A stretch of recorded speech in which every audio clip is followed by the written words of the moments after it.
একটা কথা বলি, তুমি ঠকিয়েছ না, আমি খুশি আছি। কিন্তু আল্লাহ আমাকে উপরে উঠাইব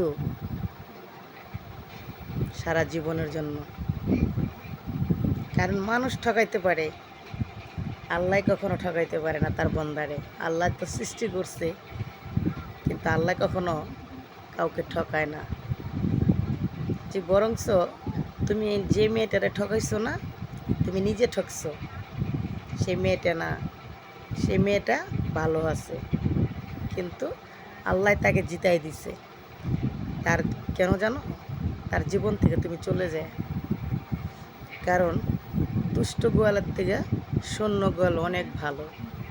তুমি ছিলা দুষ্ট গোয়াল, বুঝছো? তো তার জন্য চলে গেছো, ভালো হয়েছে। আল্লাহ উপরে উঠাই দিচ্ছে, তাতে খুশি, বেজান না। কিন্তু তুমি ঠকে গেছো, তো তুমি বেঈমান। ভালো থাকো, ঠিক আছে? আল্লাহ হাফেজ।